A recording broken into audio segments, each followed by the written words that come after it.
Welcome back on Raw. We're here. Go home show to Money in the Bank. We got a hell of a show for you tonight. Well, it's alright.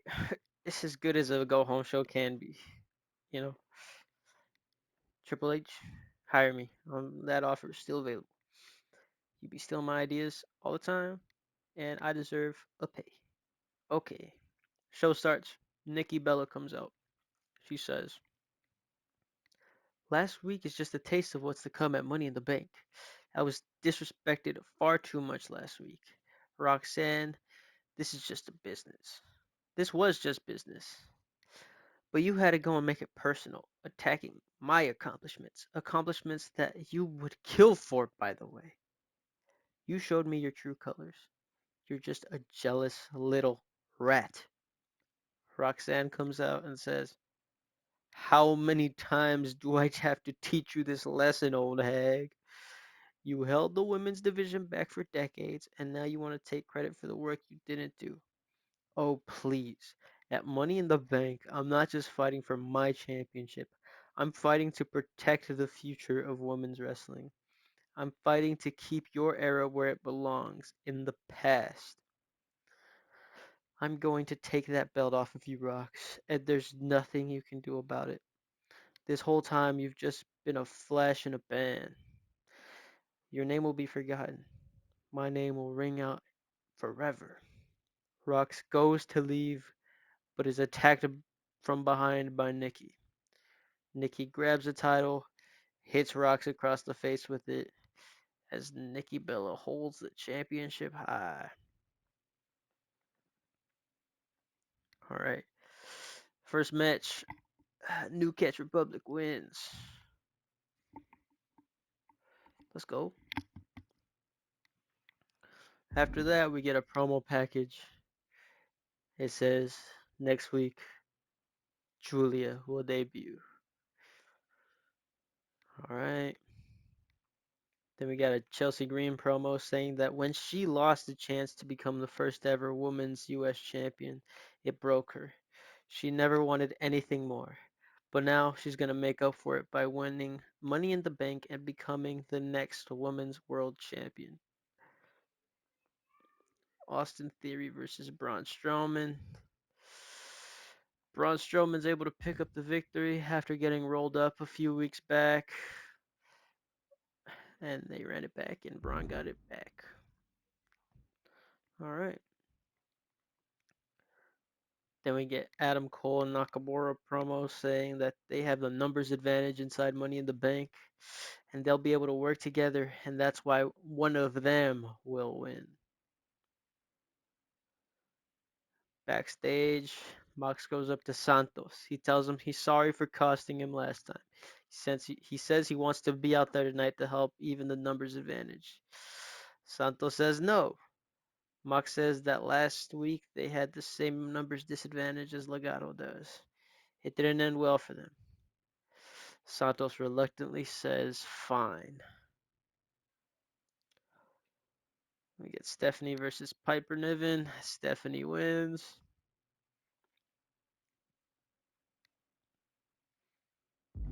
All right. Then we get a Bailey promo saying how much winning Money in the Bank is going to change her career here on Raw, and she cannot wait for the opportunity. Followed by a CM Punk promo saying that he's going to win Money in the Bank, and it's only a matter of time before Heyman decides to come back to him. And he says that this year he will finally main event WrestleMania.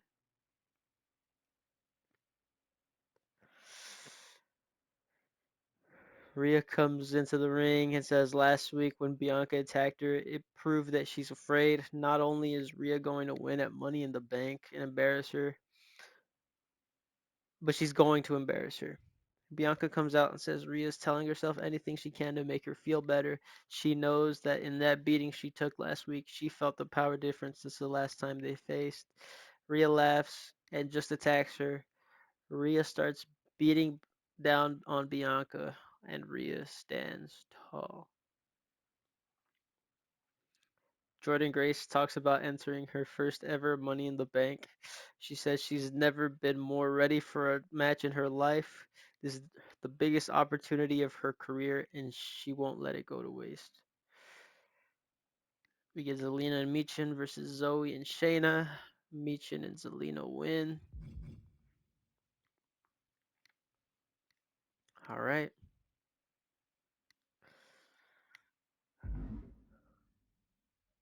Another promo.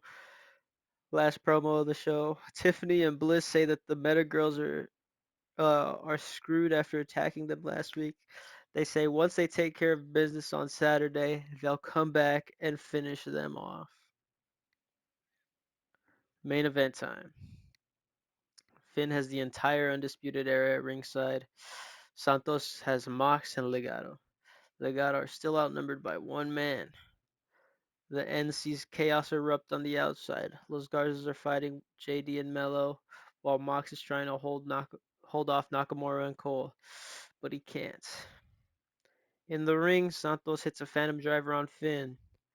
One, two. Adam Cole rushes into the ring from the steel cage door, and he super kicks the ref. Nakamura enters the ring and hits a Kinshasa on Santos. Cole hits a Shining Wizard. Finn Balor climbs up to the top rope for a coup de grace when Roman's music hits.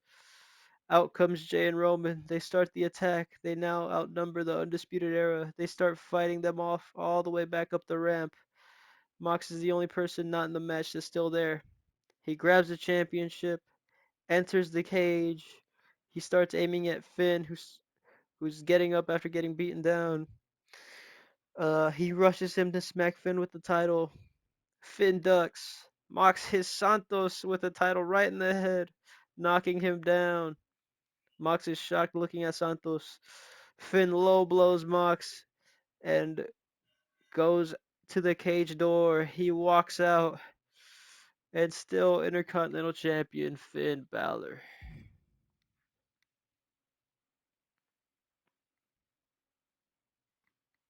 Okay, Less than 10 minutes.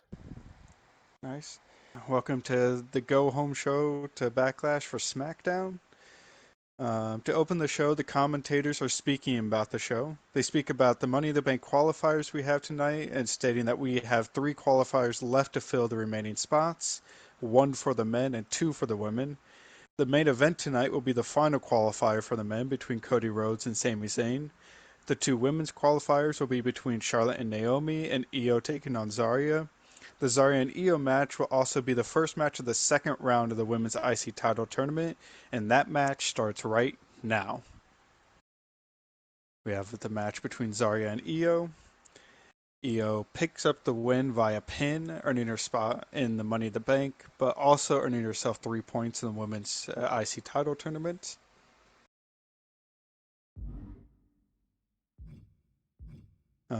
After that match, Seth Rollins is interviewed about Drew McIntyre and speaks about last week. Seth says, "Last week I believe Drew showed the whole world he is scared.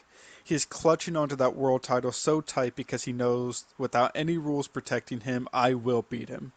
At Money in the Bank, I am walking into hell. I know my body is going to take a beating. I know my mind is going to be pushed to its limits, but when it's all said and done, I will be your new World Heavyweight Champion." Drew McIntyre then flies across the screen, nailing Seth with a claymore right across the jaw. Drew then stands over Seth and says, "Over my dead body will you be taking this title from me. At Money in the Bank, I'm going to put you through so much pain you're going to wish you're still going toe-to-toe with CM Punk." Drew then picks up his title and clutches it tight before walking away. You then see Sammy on the phone with somebody, and he is asking where he is. You hear through the speakerphone Bronson Reed's voice. Bronson tells Sammy, "Yeah, the flight kept getting delayed, and I don't think I'm going to be able to make it to the show tonight." Sammy says, "What do you mean you're not going to make it? I have a big match tonight, and you're telling me I'm not going to have you at my side?"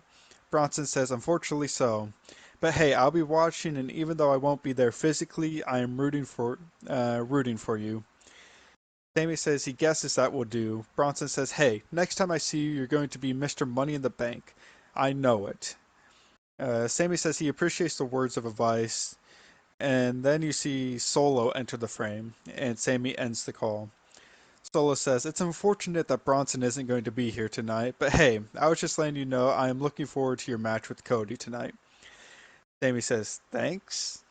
Is there something behind this, Solo? Because forgive me, but you're not the most trusting of people I know." Solo says, "Sammy, come on, this is a new me. I came here to SmackDown to start anew. At least give me a chance." Sammy says, "You know what? You're right. I apologize. Just a little off kilter because of Bronson not being here." Solo says, "No problem. Just go out there and get the job done tonight." Sammy says, "Thanks." We then head back towards the ring for New Day versus Authors of Pain for the tag titles. Towards the end of the match, we see Kofi going for Trouble in Paradise. As he is calling up Akam, you see Ricochet get onto the apron to start distracting Kofi. Kofi starts arguing with Ricochet when Ricochet drops off the apron and turns around. Akam goes to throw Kofi into the ropes, but Kofi somehow manages to reverse this and throws Akam into the ropes, where Ricochet, who is not paying attention, accidentally trips up Akam, who then turns around and starts arguing with Ricochet. Ricochet is very apologetic when Akam turns around, he gets caught with Trouble in Paradise. Kofi goes for the cover, and Woods rushes across the ring to knock Razor off the apron, who lands on Ricochet. During this, the referee counts 1, 2, 3. The New Day are your new tag team champions.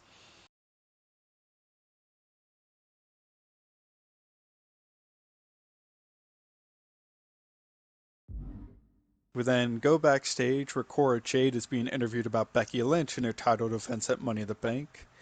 Cora says they've all been calling me a brat like it's supposed to bring me down, like it's supposed to be a burden. Well, I've decided instead of letting that take me down, how about I let it build me up? I am a brat. In fact, to use what Becky said, I'm the brat with the belt, and at Money in the Bank, I plan for that sentiment to reign true. Charlotte then comes into frame and says, "Well, good for little Cora, taking insults and turning them into motivation. Hell, you're probably going to make a shirt with that phrase on it and start making some money off of it." Speaking of money, at Money in the Bank, I also have a big match. I'm going into the Money in the Bank, and I'll be following in your footsteps, Cora, where I walk out with that briefcase. Um, where I walk out with that briefcase. And like I told Becky last week, I plan to use that briefcase to crush your whole charade you've gotten yourself into by playing champion. See, that belt belongs around the waist of a queen, not some brat. Cora says, "I don't know if you've realized this yet, Charlotte, but you haven't even qualified for the match. So how about instead of running your mouth, you actually get into the match?" Charlotte laughs and says, "Honey, I am the queen. I'm going to be in that match. But you're right, I haven't qualified just yet. But if my clocks are right, then my match is next. So how about you sit right there and watch the first steps in my journey to taking back my title?" Charlotte then heads down to the ring to face Naomi for the Women's Money in the Bank qualifier. Charlotte does end up picking up the win, qualifying for the match. Afterwards, you see Karrion Kross walk into the Final Testament's locker room and seems quite upset. Before Kross can even get a word out, Ricochet tries to explain himself. Ricochet says, "Look, I was just trying to help the team retain the titles. I didn't know Kofi reversed Akam. I mean, look at Akam and look at Kofi. Who would ever think Kofi would have enough strength to be able to throw him into the ropes?" Cross says, "Enough. Look, I put you in control of this group for a couple of weeks, and it seems like your ego may be costing what I have spent the past year building. But I'm not going to punish you or anything. Mistakes happen, and I'm a forgiving man. Like I told you a couple of weeks ago, I am focused on Money in the Bank. So I'm not going to be doing anything. What I do expect to happen, though, is for Ricochet over here to head to Big E's office and get our boys a rematch.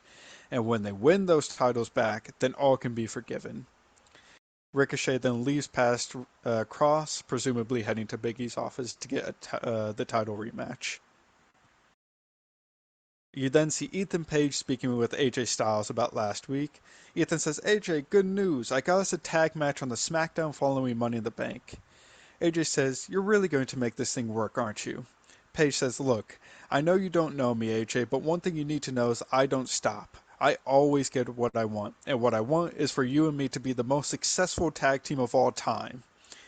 AJ says, okay, well, do you at least know who we're facing? Ethan says, yeah. Biggie said he will be giving us a match against the Creed brothers. AJ says, okay, you know it's not going to be a cakewalk, though. Me and you have never teamed before, and those two grew up together. So if you want this to be successful, I can't have you half-assing this. You understand me? Paige says, absolutely. This is going to be great. Some may even say this could be phenomenal. AJ just sighs and walks out and says, we don't even have a team name yet.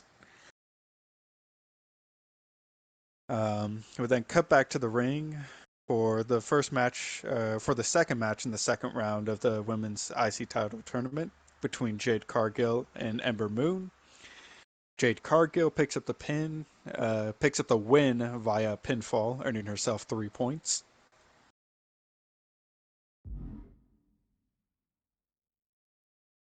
You then see Big E speaks with Kevin Owens about attacking Braun Breaker last week.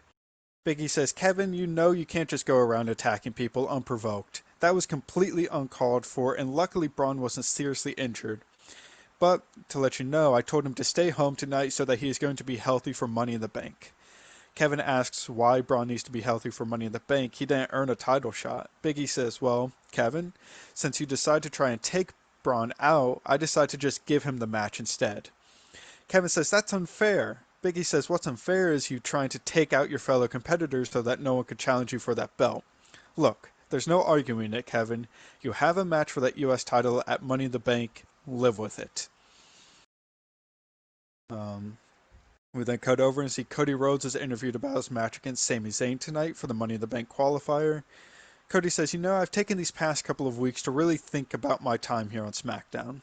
I've had the highs of being a world champion. I've had the highs of being a tag team champion with someone who I used to call my friend. But as of late, I felt like I have lost focus. I walk around here with hate brewing through me.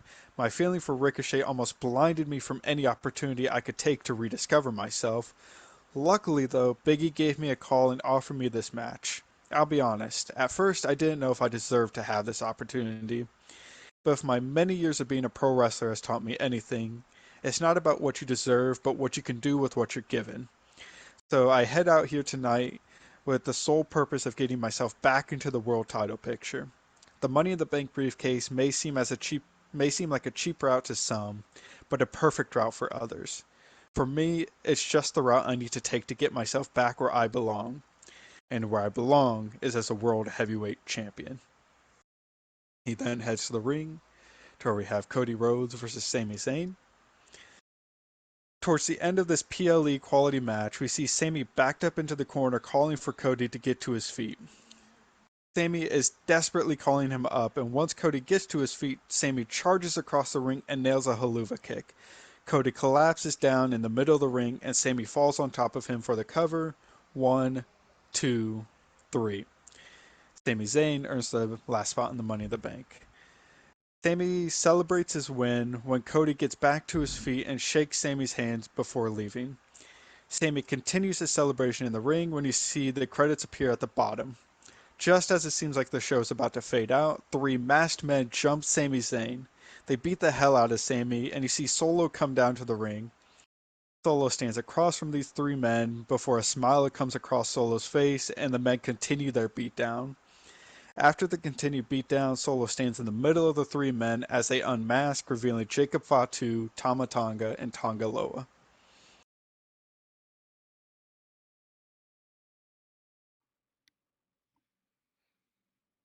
What does this mean for Sami Zayn at Money in the Bank? He's dying. In fact, they murdered Sami to Killed him close out the off. episode.